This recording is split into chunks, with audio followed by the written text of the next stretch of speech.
Today we're going to be talking about the Second Great Awakening. So, in the last few lessons, we've looked at a couple different layers in which we can understand the changes that happened in the first 50 years of the 1800s, the first half of the 19th century.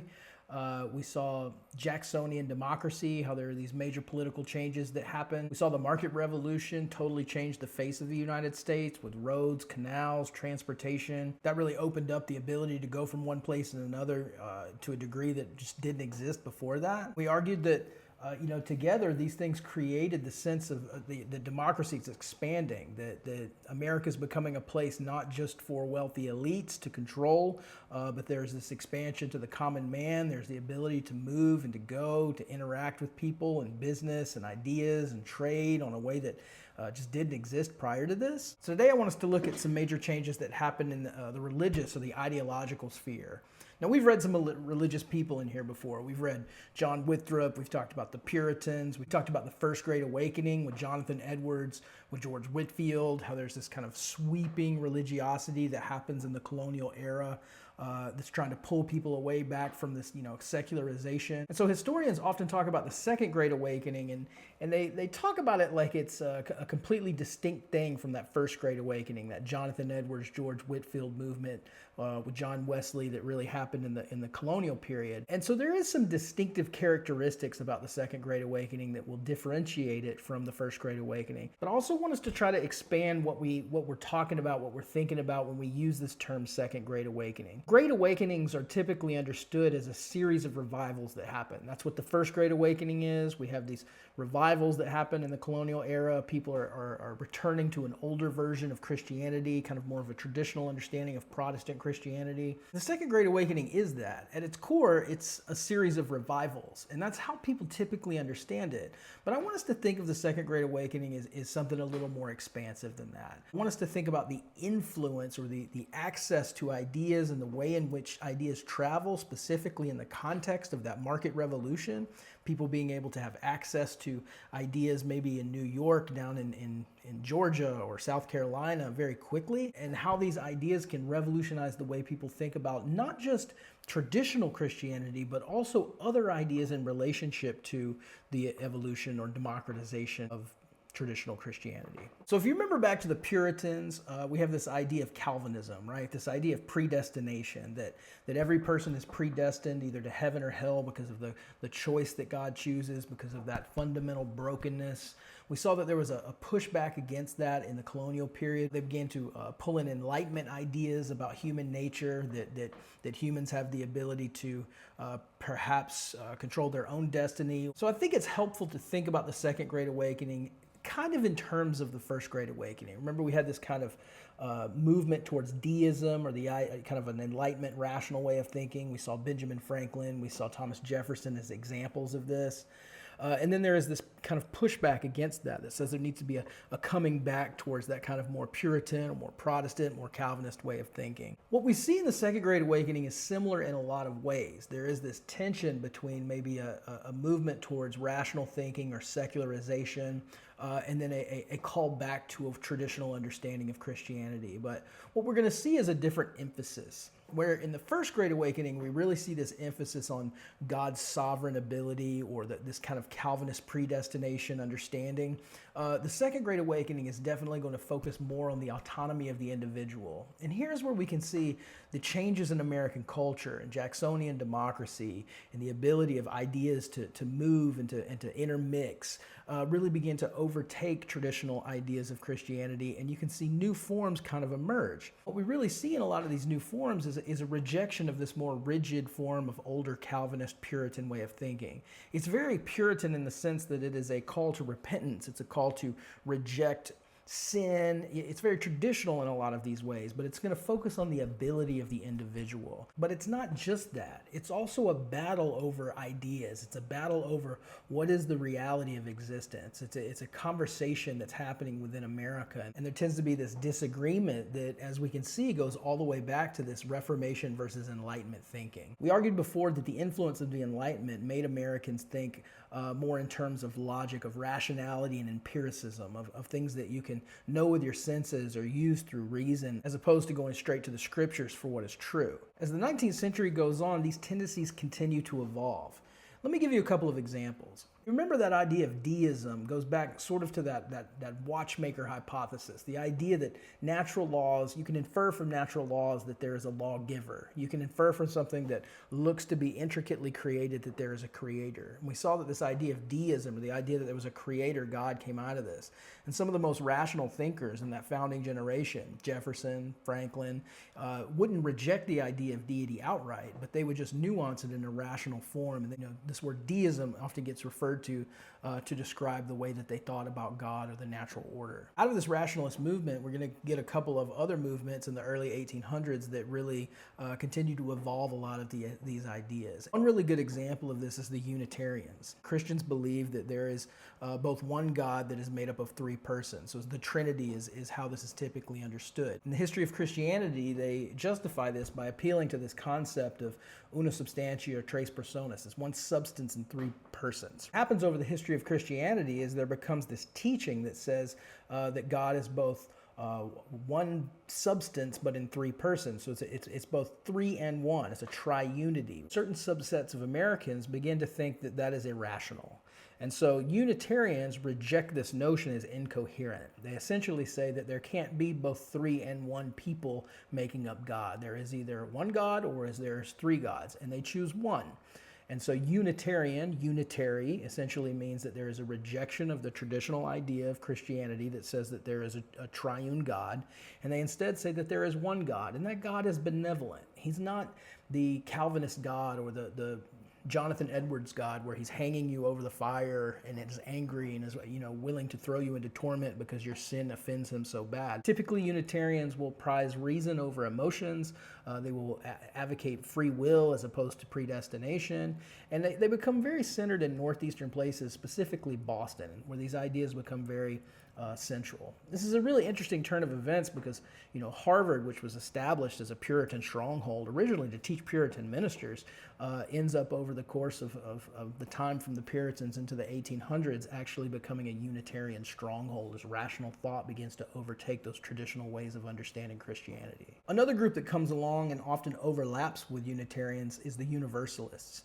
And so Universalists, again, are going to use rationality and empiricism. They're going to use these Enlightenment ways of thinking to essentially evaluate the traditions and teachings of Christianity. And they're going to say the idea of hell, or that there is an eternal fiery punishment for people because of things that they do in time, doesn't make sense. Something that's done temporally shouldn't have a eternal consequence. And even if it was the case that an all-loving God wouldn't do that. So Universalists will essentially reject the idea that there is a hell, or at least that there is an eternal hell. Even Universalists that do subscribe to some kind of idea that there is a punishment in the afterlife will essentially say that that will only be temporary, and eventually those people might be wiped out of existence, or hell in total might be destroyed, because in their minds it wouldn't make sense for a perfect God to coexist eternally with a hell separate from himself. Unitarians and Universalists will both overlap, and eventually, much later in the 1960s, they will actually come together and establish the Unitarian Universalist Church. This is a church that you can still go to today. I think there's one in Decatur. There's a few around Atlanta. So a very interesting evolution where we begin to see a more rational reinterpretation of historic understandings of Christian teachings. So oftentimes in reaction to this more rational, more Enlightenment way of thinking, there is, like in the First Great Awakening, a backlash of more traditional interpretations of Christianity that come to the forefront. And this begins to happen with a series of revivals. And just like the First Great Awakening was led by central figures, so will the Second Great Awakening. Charles Finney becomes, in a lot of ways, the George Whitefield of the Second Great Awakening. We saw George Whitefield was that ex-actor, friend of Benjamin Franklin, this person who was very influential in the First Great Awakening. Charles Finney becomes that type of figure in the Second Great Awakening. And I want us to think about Finney within the context of the market revolution. And I want to think about the Second Great Awakening, or these revivals and these rethinking of Christianity in different ways within the context of Jacksonian America, or this shift towards the common everyday man. Historians often talk about the democratization of Christianity, how there continues to be this evolution that's very Protestant in the sense that people begin to pick up the scriptures, they reinterpret them on their own. They don't rely on religious leaders. There might be a preacher that teaches Christianity to you, but you interpret the meaning of that and you come to your own conclusions about it. And you have the free will to do that. So it's very anti-Calvinist in a lot of ways. Charles Finney, born 1792, lives to 1875, becomes a very popular person during this time. And Finney, he's in upstate New York at this time. And remember that Erie Canal in 1825 begins to connect the eastern seaboard, specifically up there right around the New York area, all the way in through the Great Lakes and all the way into to Chicago. Remember that then in turn gets connected all the way down to Louisiana. We really begin to have this pulling together of American society because of this interconnectivity. Finney doesn't necessarily think this is always a great thing. So he's going to see people coming in on boats. He's going to see people drinking. He's going to see prostitution. He's going to see people gambling, all of these social vices. He's going to be really disturbed by this. So in the 1830s, he begins this 6-month-long revival where he's pulling in all of these people from different places, and they're hearing him teach, and then they take this very emotional, very intense call to turn away from sin, and they're going to take them back into their own communities, and this begins to spread revival around the nation. Another really significant aspect about this is his message is going to reach even further because of the access to printed materials, those market revolution innovation. Printing is going to become faster and easier and more accessible. It's going to be traveled through increased amounts of post office all over the nation. And so in doing so, Finney's message and others like him become very accessible all over the place. And this is really going to push not just the idea of a return to a conservative Christianity, but also a larger idea that certain social evils like prostitution and drinking alcohol is really a social evil that needs to be stamped out. So in the early 19th century, alcohol is everywhere. I mean, people are drinking, gallons of liquor a year, gallons of cider and beer. America's a drunk nation. A lot of people begin to see the negative effects of alcohol use across the nation, and we begin to have Christian reformers come together, oftentimes with married women. These are, middle class, upper class women who are in traditional marriages, and they're tired of drunk, cheating, abusive husbands. And so we begin to see this idea that alcohol is a social evil begin to come together with traditional ideas of Christianity. And when we see this, we really see what's the birth of the temperance movement, or the idea that alcohol is an evil that needs to be purged from American society. And we see the Christianization of that idea. And here's really where we get that idea that Christianity is antithetical or rejects the use of drinking of alcohol. Certain forms of conservative Christianity that are very different than historic forms of Christianity that said alcohol is okay as long as it's done in moderation. Second Great Awakening is also going to see an explosion of many other forms of Christianity to begin to emerge.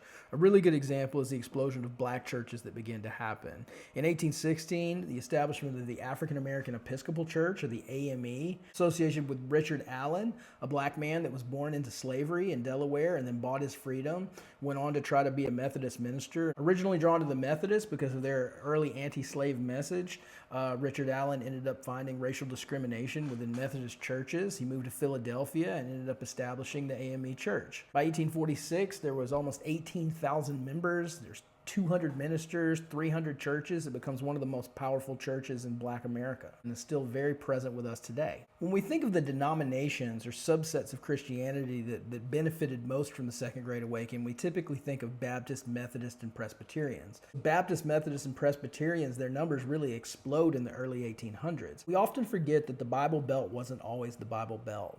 In the colonial period, Methodists, Baptists, these more conservative visions of Christianity often had a hard time getting a stronghold in the South. They were often anti-slavery or critical of slavery. They often gave credence to the spiritual experiences of women. They were often led by young, youthful people, remember, on horseback that rode their horses into towns. Criticisms of slavery, giving legitimacy to the spiritual experiences of women, and criticizing things like drinking and gambling that permeated the South often put these early evangelists at odds with Southern culture. But with the Second Great Awakening, really see a big shift here. Specifically, as many of these denominations, Baptists, Methodists, and Presbyterians, stopped speaking out against things like slavery, the South became more amiable to their message. And we see the foundations of the Bible Belt really begin to solidify in the early 1800s. So if we think of the Second Great Awakening as this explosion of evangelicalism, of Baptist and Methodist, these revivals that are trying to bring people back to a traditional idea, focusing on the autonomy of the individual, the ability of every man to